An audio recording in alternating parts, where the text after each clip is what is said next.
Évangile de Jésus-Christ selon saint Luc, chapitre 11, versets 47 à 54.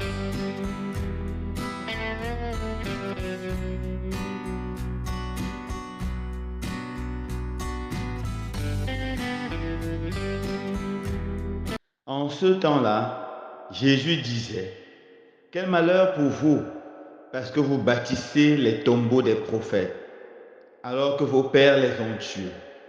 Ainsi vous témoignez que vous approuvez les actes de vos pères, puisque eux-mêmes ont tué les prophètes, et vous, vous bâtissez leurs tombeaux. C'est pourquoi la sagesse de Dieu elle-même a dit: je leur enverrai des prophètes et des apôtres.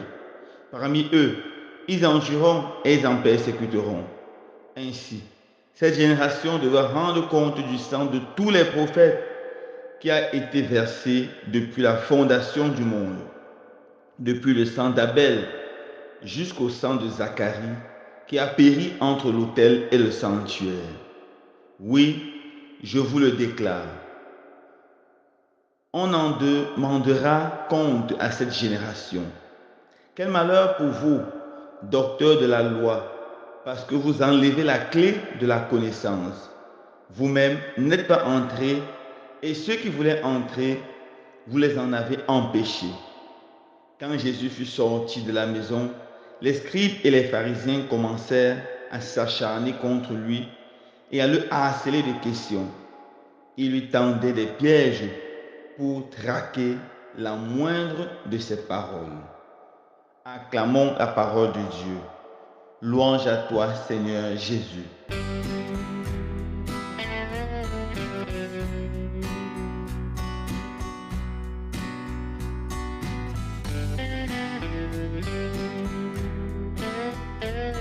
Frères et sœurs bien-aimés, dans l'évangile de ce jour, Jésus continue sa condamnation contre les scribes et les pharisiens. Il continue à commander leur hypocrisie. Comment leur hypocrisie se manifeste dans la condamnation d'aujourd'hui? Jésus dit: quel malheur pour vous, parce que vous bâtissez les tombeaux des prophètes, alors que vos pères les ont tués. L'Ancien Testament est rempli de beaucoup d'histoires de persécution des prophètes et même de meurtre des prophètes. Depuis le premier qui est décédé dans le livre de la Genèse, il s'agit bien de Abel, Abel le juste. On voit ça en Genèse chapitre 4, verset 10, jusqu'au dernier livre de l'Ancien Testament, Zacharie, dans 2 Chroniques chapitre 24, verset 20 à 22. Entre ces deux prophètes, beaucoup d'autres ont été massacrés, beaucoup d'autres ont été persécutés, beaucoup ont souffert, tels que Jérémie.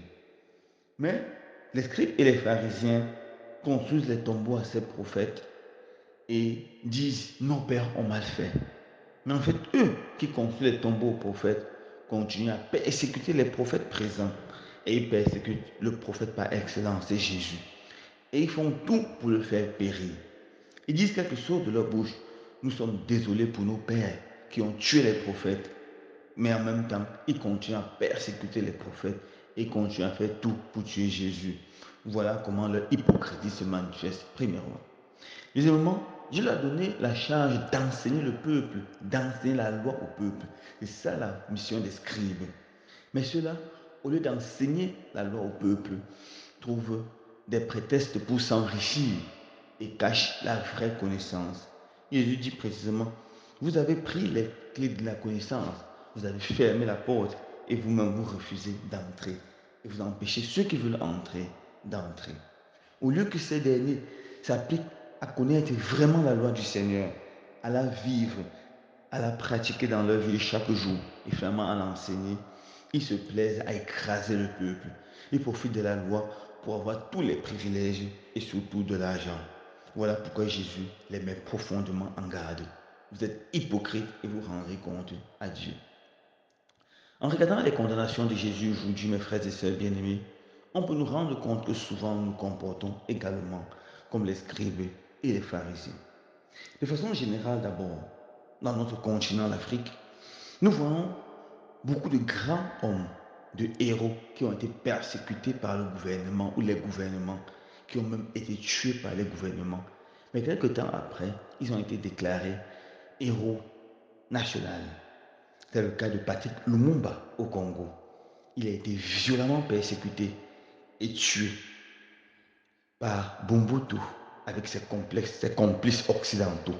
Mais quelques temps après, le même Mobutu devenu président le déclare héros national et se met à l'applaudir. Voilà l'hypocrisie de l'homme politique. Dans beaucoup de pays, beaucoup qui sont aujourd'hui héros ont été persécutés par le gouvernement. Mais ce même gouvernement, par hypocrisie, les déclare héros.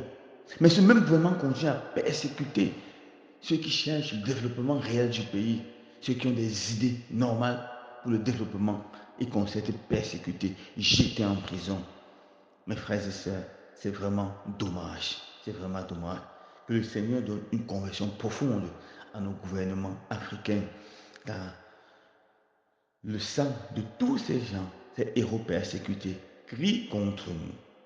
Deuxièmement, dans notre vie de chaque jour, nous pouvons nous comporter exactement comme les scribes et les pharisiens. Comment? En approuvant une vérité de notre bouche et en vivant le contraire.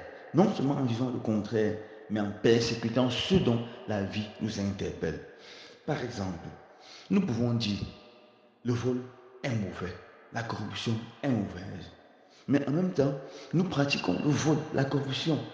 Et non seulement nous pratiquons cela, mais par notre façon de vivre, par nos paroles, nous combattons et détruisons tous ceux qui osent ne pas vivre dans le vol, la corruption, la tricherie, la débauche comme nous.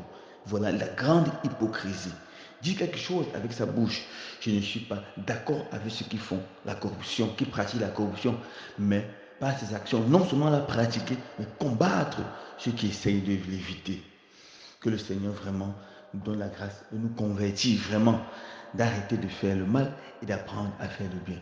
Et surtout, de fuir l'hypocrisie qui est un péché horrible, qui est un péché abominable. Loué soit Jésus-Christ à jamais.